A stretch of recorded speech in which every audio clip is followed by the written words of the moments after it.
welcome to my channel. So today I read another Japanese folktale.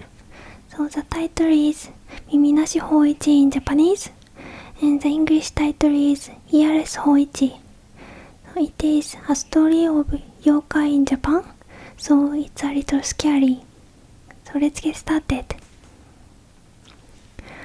Long, long ago, in a quiet town near the sea, there stood a small temple. The temple was old, its wooden walls were soft in color, and the air always carried the gentle scent of incense.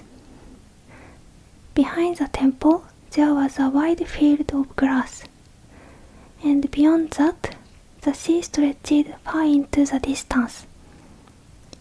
During the day, the waves sparkled under the sunlight. But at night, the sea became dark and deep. The sound of the waves was slow and steady, like a quiet breath that never stopped. In this temple lived a young man named Hoichi. Hoichi could not see. His eyes had never known light.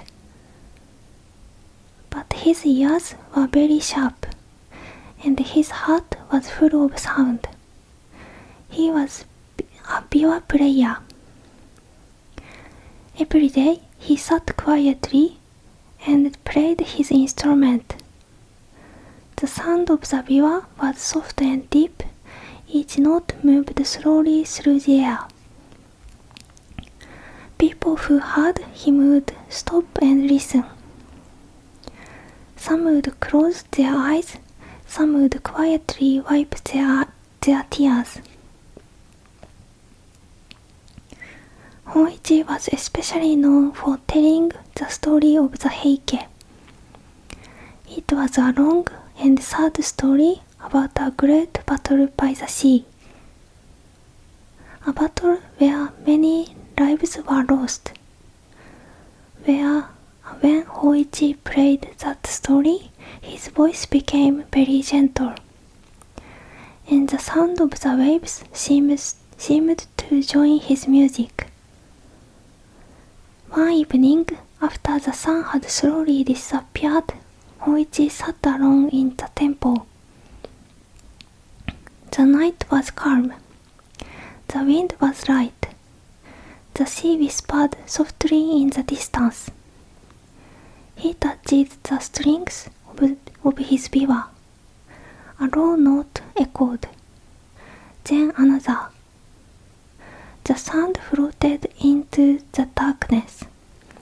Time passed quietly. Then he heard footsteps. Soft, slow, steady. Hoichi stopped playing. He listened carefully. The steps came closer. Then a voice spoke. Hoichi. It was a deep voice, calm but strong.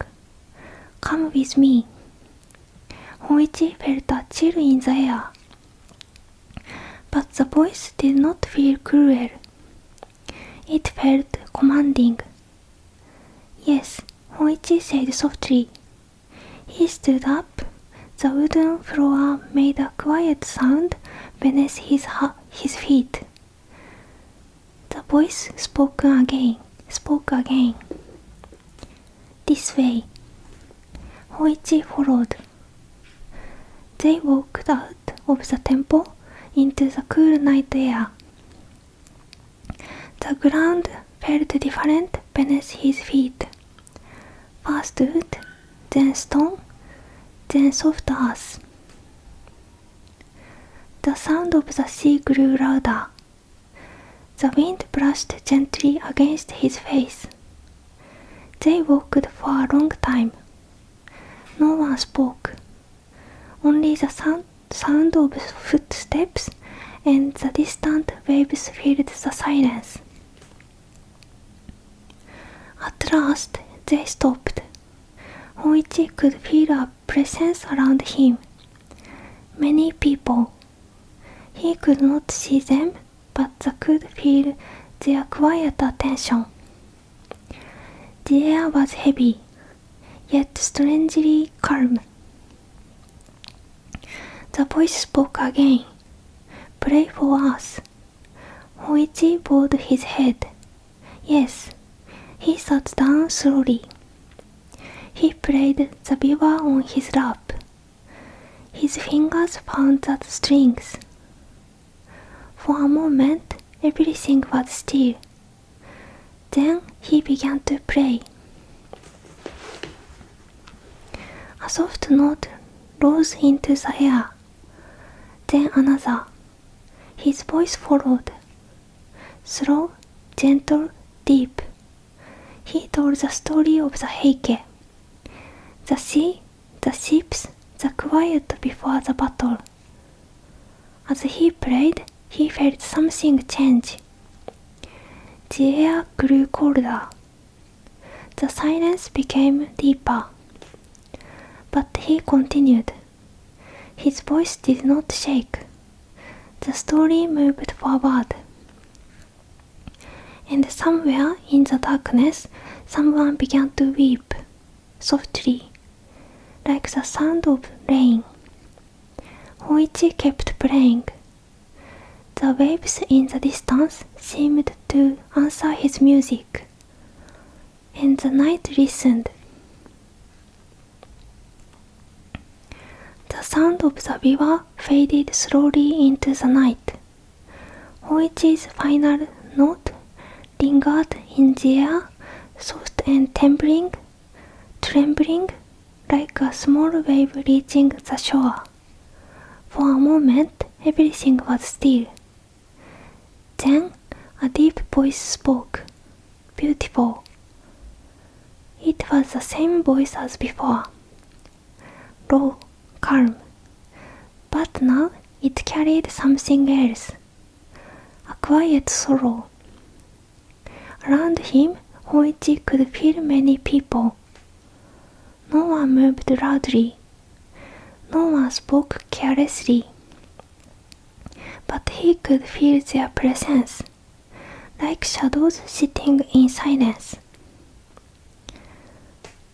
Somewhere close by, someone let out a soft breath. Another person quietly wiped their tears. Hoichi lowered his head. Thank you, he said gently. The voice spoke again. You will return tomorrow night. It was not a question.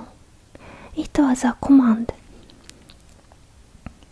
Hoichi hesitated for just a moment, but only for a moment. Yes, he answered softly. Good, the voice replied. Then take him back. Footsteps moved around him. The air shifted slightly. Hoichi stood up carefully. He held his biwa close. Once again, he followed the unseen guide, step by step. Through the quiet night, the sound of the sea slowly faded behind him. The wind grew softer. The ground changed beneath his feet. Stone, then wood. At last they stopped. You may go inside, the voice said. Hoichi bowed. Thank you. He stepped forward. The familiar wooden floor greeted his feet. He was back at the temple. When he turned his head, there was no one there. Only silence. And the distant sound of the waves. The next day passed quietly. The monks noticed nothing unusual.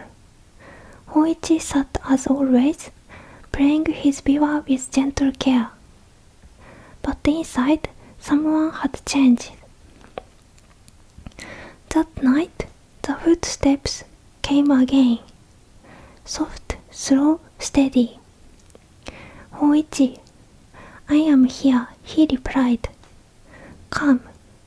And once again he followed. This This continued night after night. Each evening, after the world had grown dark and still, the voice would come, and Hoichi would go. He never saw the place, but he felt it. A wide space, filled with many people, always silent, always waiting.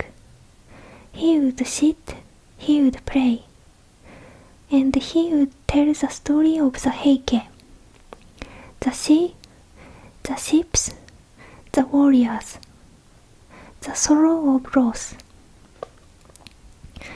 Each night his voice grew deeper. His music became even more gentle.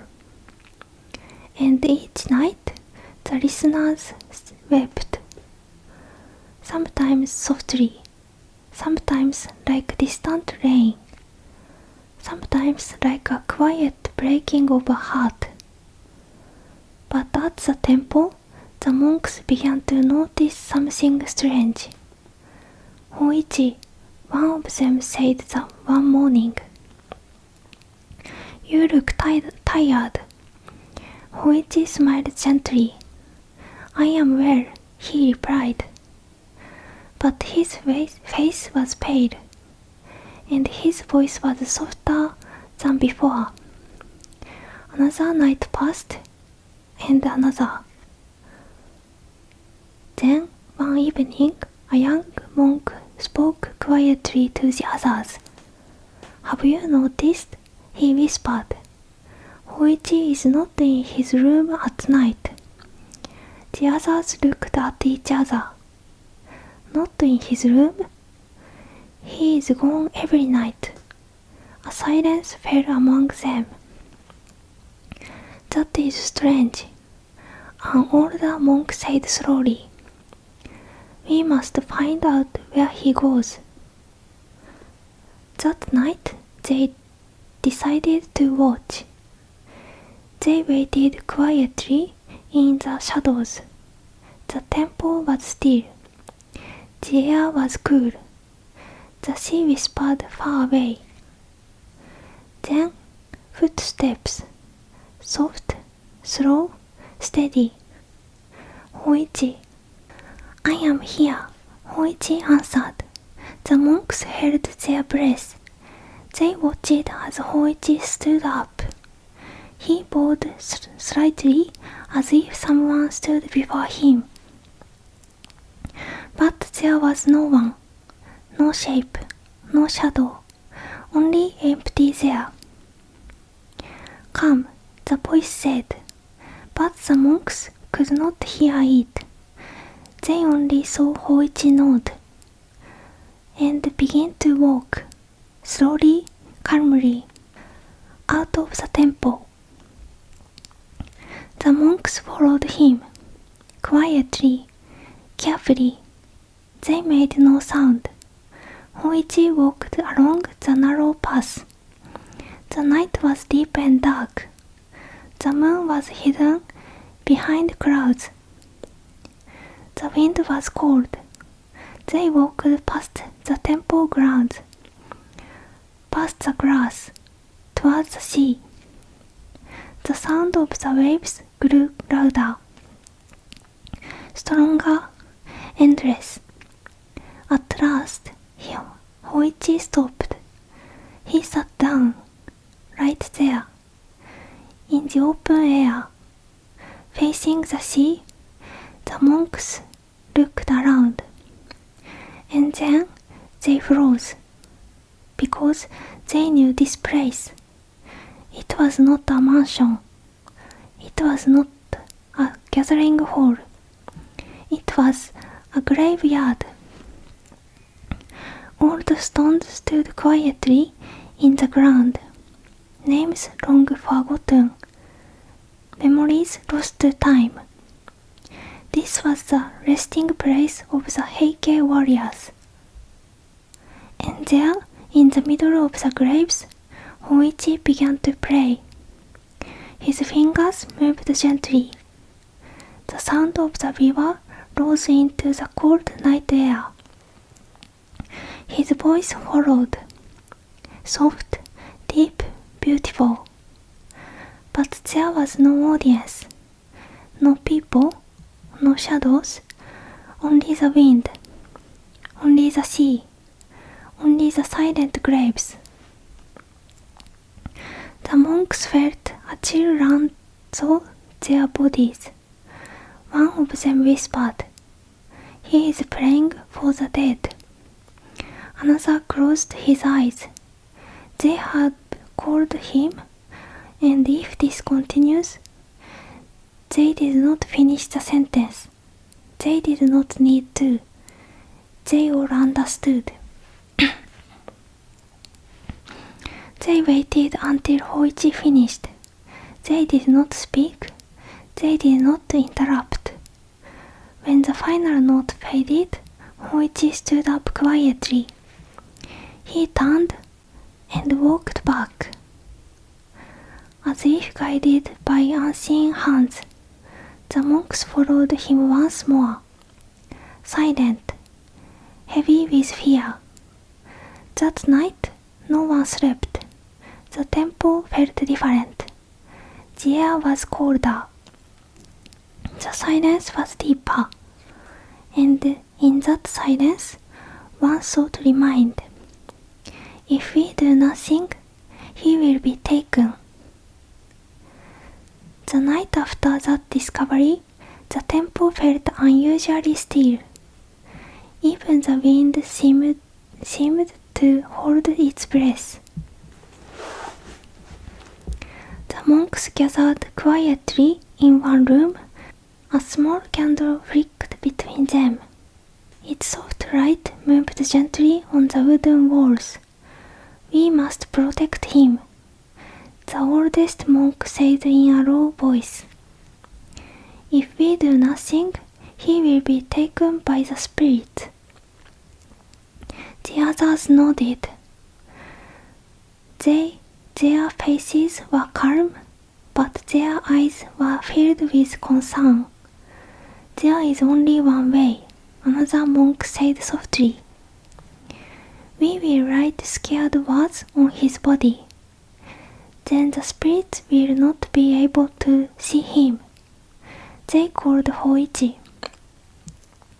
He came quietly, holding his biwa close to his chest.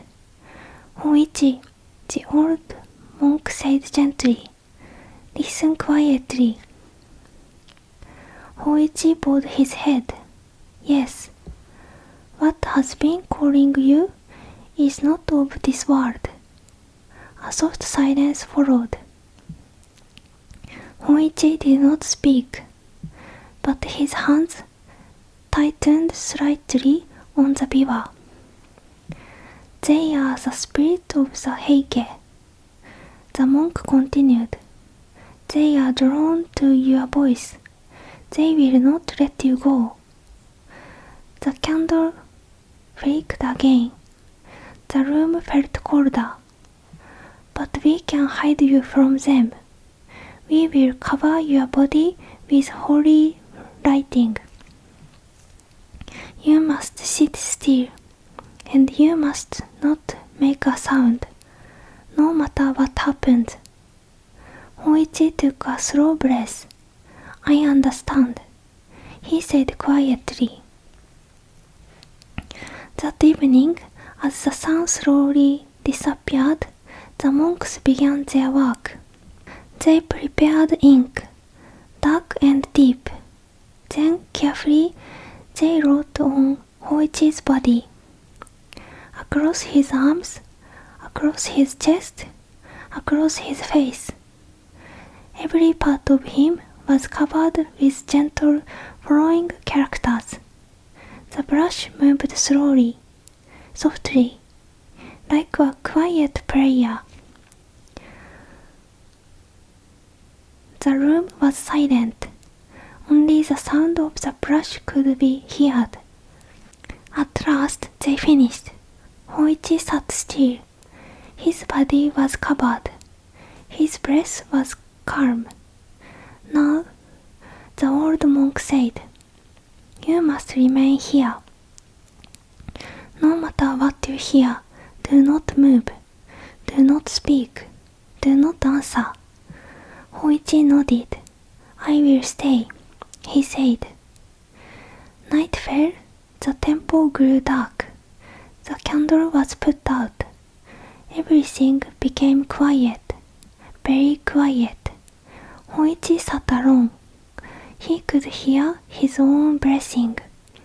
Slow, soft. The sound of the sea reached him faintly, like a distant memory. Time passed. Slowly, very slowly. Then footsteps. Soft, slow, steady. They came closer, closer. And then stopped. Hoichi, the voice, low, calm, the same as before. But now there was something different. A sharpness, a slight impatience. Hoichi, no answer. Hoichi remained still. His hands rested gently on his knees. His heart beat quietly in his chest. The voice spoke again. Why do you not answer? A pause. The air grew colder. The silence deepened. Then the footsteps moved, slowly, around him, as if searching. Strange, the voice murmured. I cannot see him. Hoichi felt the air move, right beside him, so close. But he did not move. He did not speak. The voice became sharper. Hoichi. Still, no answer. The wind outside rustled softly. The wooden floor creaked faintly. And in that quiet darkness, the voice spoke again. Ah, I see something. A pause. A long, heavy pause. There, in the darkness, I see ears. Hoichi felt a cold shiver pass through his body. But he remained still. He remembered the words. Do not move, do not speak. The voice came closer, very closer. So it said slowly, You are here. But only your eyes can be seen. Another pause. Then I will take them as proof that you are here. The air moved sharply. A sudden pain, deep and burning, passed through Hoichi's ears. But he did not cry out. He did not move. He held the silence, tightly, gently, like holding breath. The footsteps stepped back. Very well, the voice said. I will report this. Then silence. The presence faded. The cold air slowly lifted, and the night returned to its quiet, empty stillness. Hoichi sat alone, still, silent, but now the night felt different. The night slowly passed. Little by little, the darkness began to fade. A faint light appeared in the distance. Morning was coming. Inside the temple, everything was still, very still. The air felt soft again. The coldness of the night had quietly disappeared. The monks returned at dawn. Their footsteps were gentle. They opened the door slowly. The wooden frame made a soft sound. Hoichi, one of them whispered. He was still sitting there, just as they had left him, silent, unmoving. For a moment no one spoke. Then they saw a dark red stain. It had spread softly down the side of his face. The monks rushed to him, carefully, quietly. Hoichi, the old monk said. His voice trembled slightly. Hoichi opened his eyes. I am here, he answered softly. His voice was calm, very calm. The monks looked closer, and then they understood. His ears were gone. Only traces remained. The room fell into silence, a deep, heavy silence. We forgot, one monk whispered. We forgot to write on his ears. His voice was filled with regret. Another monk closed his eyes. We tried to protect him, but we left one part uncovered. Hoichi sat quietly. He did not complain, he did not cry, he only listened. To the silence, to the soft morning air, to the distant sound of the sea. After that day, the strange visits stopped. No footsteps came in the night. No voice called his name. The spirits no longer returned. The temple became peaceful again. The wind moved gently through the trees. The days were calm. The nights were quiet. And Hoichi continued to play his biwa. His music became even deeper, even more gentle, as if it carried something unseen, something from far away. People came from many places to hear his music. They sat quietly. They listened carefully, and many of them felt tears in their eyes, even if they did not know why. Some said that his music could reach even the spirits, that it could touch both the living and the dead. From that time on, he was called Earless Hoichi. The sea still whispered at night, soft and endless. The temples stood quietly under the changing sky, and sometimes, very softly, it felt as though the past was still there, listening, waiting. The story ends here, but the quiet feeling remains, like the sound of waves that never truly disappear. The story is finished. It's so sad story, isn't it? So now I'll do some free talk. So in Japan, recently the spring has come, so the cherry blossoms were in full bloom.